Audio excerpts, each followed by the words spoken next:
1:15. This is the Sri Lanka Broadcasting Corporation. Here is the news edited by Romesh Peiris and read by Indrani Senanayake. The headlines. The Minister of Justice says the National Election Commission has full powers to conduct elections. The Agriculture and Agrarian Insurance Board states farmers will be compensated for the damaged crops during the 2021 Maha season in January. The National Water Supply and Drainage Board says it has more than 6 billion rupees in uncollected overdue water bills. The University Grants Commission says prospective university students to receive registration details via SMS and email. Sri Lanka to stop sending workers overseas as housemaids from March 2023. The government to grant another 26,000 teacher appointments in the near future. Free entry to the Hevala Zoological Gardens for children for 3 days next week. News from overseas. COP15 summit on Pact with Nature enters final stretch, and in sports news, World Cup 2022, Lionel Messi named best player as Kylian Mbappe wins Golden Boot. The Minister of Justice, Vijayadasa Rajapaksa, says the government is not interfering in the process of the National Election Commission. Speaking to the media in Kandy, Minister Rajapaksa said the Election Commission is an independent body and is vested with full powers to conduct elections. The minister noted that the members of the commission have taken preliminary steps to conduct the local authorities' election. He assured that the government is not interfering in its process. Meanwhile, the National Election Commission is scheduled to convene tomorrow. The Agricultural and Agrarian Insurance Board has taken steps to grant 657 million rupees using funds allocated by the government to compensate the farmers who suffered crop damage during the 2021-22 Maha season. Its chairman, Attorney-at-Law, Premachandra Appa, stated that accordingly 150,000 farmers would be compensated. The amount allocated for compensating farmers is 1,500 million rupees and 40,000 rupees compensation per acre will be paid to them. Moreover, the paddy, potato, chili and big onion cultivation farmers will also be compensated. Compensation for plantations will be credited to the relevant farmers' bank accounts. The government has decided to grant another 26,000 teacher appointments in the near future. Minister of Education, Susil Premajayantha, said that they are hoping to promptly conduct exams to recruit those appointed as development officers as teachers. The Education Ministry said they are planning to conduct the exams before the 24th of March 2023. Minister Premajayantha added that additionally, appointments will be given to 6,000 persons who graduate from national colleges of education. The government is hoping to introduce new education reforms in the next 2 years with special emphasis on the English language to prepare children from junior grades to compete in the international sphere. This news comes to you from the Sri Lanka Broadcasting Corporation. We continue with local news. Minister of Labour and Foreign Employment Manusha Nanayakkara said today that Sri Lanka will stop sending workers overseas to serve as housemaids from March 2023. He said that a program will be introduced to send Sri Lankans as domestic aides overseas by adopting an international standard. The minister said that measures will be taken to ensure that Sri Lankans leave for overseas employment via legal channels and for their earnings to be remitted to the country legally. The Minister of Labour and Foreign Employment said multiple programs will be introduced for the benefit of Sri Lankan expatriates, including the provision of a vehicle import permit and a pension scheme.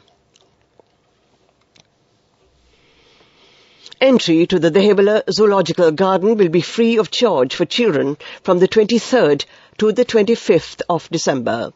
The Department of National Zoological Gardens said in addition to children, senior citizens will also be allowed to enter the Hevala Zoo free of charge on the 24th of December. An exhibition and several events have been organized between the 23rd and the 25th of December, especially to educate students.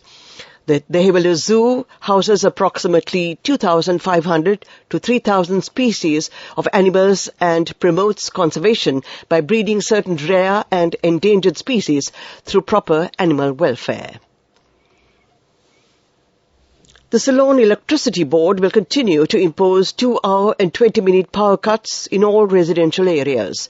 Accordingly, the Public Utilities Commission of Sri Lanka has approved a 1-hour power cut during the day and 1-hour and 20-minute power cut at night for groups A to L and P to W. That ends the local segment of news. The main news story is brought to you by Siddhalepa Vedamahatmya. The University Grants Commission says that students who have been selected for university admission based on results of the 2021 GCE Advanced Level Examination will be notified via SMS or email today. The chairman of the University Grants Commission, Professor Sampath Amaratunga, said that once they receive the information, students can register for their selected course and university. UGC chairman said registrations can be completed by visiting the UGC website. The cut-off marks for students who passed the 2021 A-level examination were released on the 2nd of December. The main news story was brought to you by Siddhalepa Vedamahatmya. Watch Life is brought to you by Let's celebrate Christmas and New Year with CIB with special gifts, discounts and easy payment schemes available till 31st of December. Come to CIB today. We take a look at Watchlight. The National Water Supply and Drainage Board says it has more than 6 billion rupees in unpaid water bills.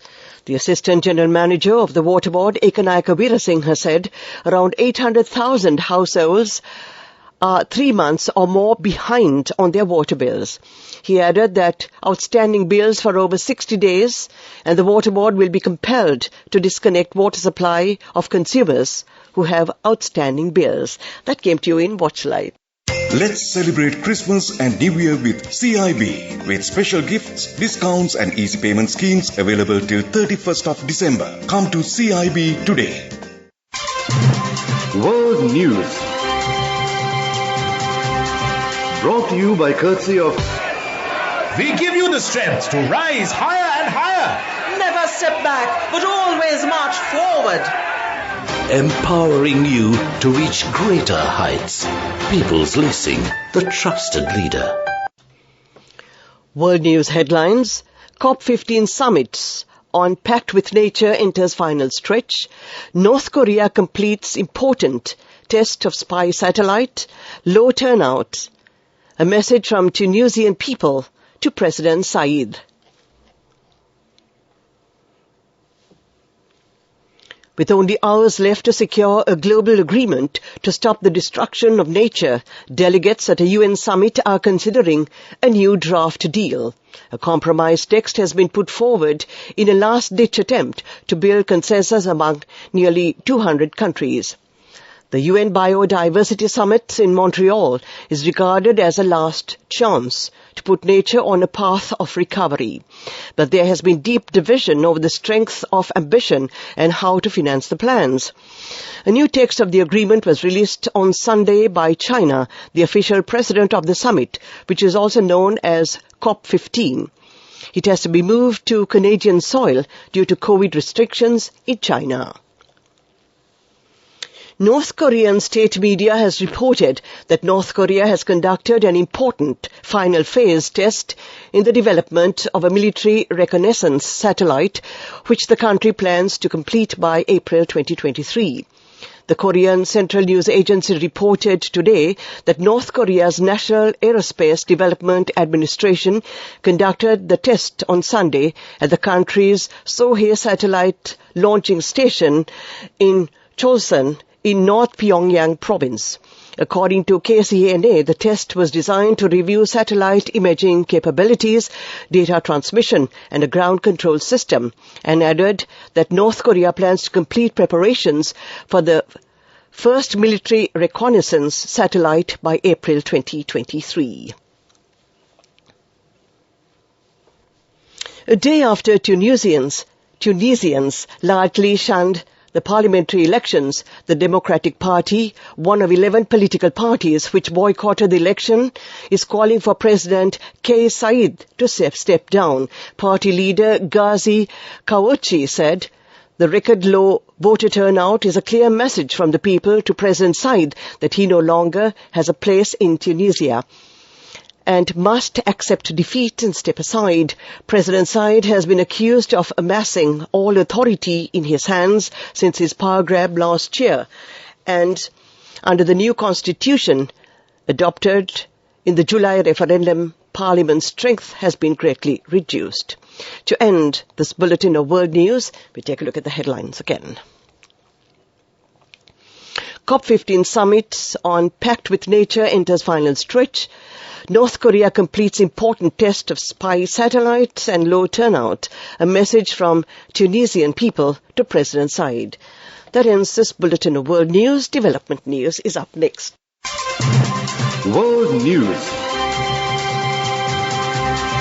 Brought to you by courtesy of... Amidst all challenges, we will rally around you and advance. In the face of hardships, let's stand strong together. Empowering you to reach greater heights. People's Leasing, the trusted leader. Development News. The Ministry of Power and Energy says it is confident of procuring required crude oil stocks to run the Sapugaskanda oil refinery throughout next year. The minister said steps have been taken to bring down 8 crude oil shipments to the country while discussions are underway to procure 6 more crude oil consignments. The minister said continuously operating the Sapugaskanda oil refinery, naphtha needed for power generation in 2023 can be produced. Operations of the Sapugaskanda oil refinery resumed on Friday after several weeks. The Ceylon Petroleum Corporation said the refinery is functioning at full capacity. That was development news. And now we take a look at sports news. FIFA World Cup 2023. Argentina's Lionel Messi was named best player and France's Kylian Mbappe top scored with 8 goals, including a hat-trick in the final, and won the Golden Boot award following a sensational World Cup 2022 final. Messi led Argentina to their 3rd World Cup title, scoring twice in the final as they beat France in a dramatic penalty shootout. He netted 7 goals in 7 games and became the first player to score in each round of the same World Cup since the last 16 round was introduced in 1986. He is also the first player to win the Golden Ball Awards twice since it was introduced in 1982, after also winning the honour in 2014. Meanwhile, Messi says, contrary to the earlier announcement, that he will not retire from international football after captaining Argentina to a World Cup trophy in 36 years, and believes he has plenty to offer his country. And now in cricket, the final 2 group games of the 2022 Lanka Premier League tournament will be worked off in Colombo today. In the opening game of the day, Jaffna Kings, who are placed second on the points table, will take on Colombo Stars at the R. Premadasa Cricket Stadium from 3 p.m. Meanwhile, Gaur Gladiators will take on Dambula Ora in the bottom of the table clash in the second game of the day. The final group game of this year's LPL will get underway at 7:30 p.m. tonight. That was sports news.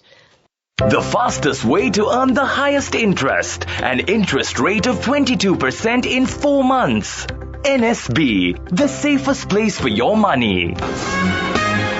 Business News, sponsored by National Savings Bank, the safest place for your money.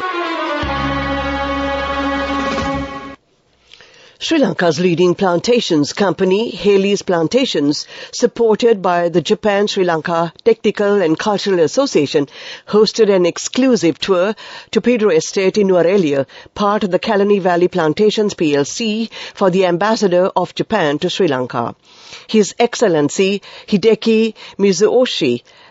As pioneers in the tea and rubber industry, Haley's Plantations is the world's most awarded and certified sustainable plantations on human capital management, ecological friendliness, community, people empowerment, and ethical business standards. Currently, Haley's Plantations offers direct employment to over 21,000 employees and cares for a population of over 140,000. Business News. Sponsored by National Savings Bank, the safest place for your money. The fastest way to earn the highest interest, an interest rate of 22% in 4 months. NSB, the safest place for your money. Economic News, courtesy of LONC Finance is taking the power of innovation to the next level, winning 5 golds at the Technovation Awards 2022, leading the digital revolution with cutting-edge interbanking digital payments. LONC Finance claims the overall gold award whilst also claiming an extraordinary victory in digital banking. Foreign Employment Minister Manusha Nanayakara said more than 300,000 individuals have left the country through official channels to take up employment overseas this year. Minister of Labour expressed that this is the first time in history that the Sri Lanka Bureau of Foreign Employment has registered and facilitated the record number of individuals to take up employment overseas within a calendar year. Speaking at an event, Minister Nanayakara thanked the SLBC officials and Foreign Employment Agency for their support to reach the targets set for this year. And finally, we take a look at the weather reports. LONC Finance is taking the power of innovation to the next level, winning 5 golds at the Technovation Awards 2022, leading the digital revolution with cutting-edge interbanking digital payments. LONC Finance claims the overall gold award whilst also claiming an extraordinary victory in digital banking. Weather Report. The Agriculture and Agrarian Insurance Board states farmers will be compensated for the damaged crops during the 2021 Maha season in January. The National Water Supply and Drainage Board says it has more than 6 billion rupees in uncollected overdue water bills. The University Grants Commission says prospective university students to receive registration details via SMS and email. Sri Lanka to stop sending workers overseas as housemaids from March 2023. The government to grant another 26,000 teacher appointments in the near future. Free entry to the Devela Zoological Gardens for children for 3 days next week. News from overseas. COP15 summit on Pact with Nature enters final stretch. Sports. World Cup 2022. Lionel Messi named best player and Kylian Mbappe wins Golden Boot. That ends this afternoon's news broadcast.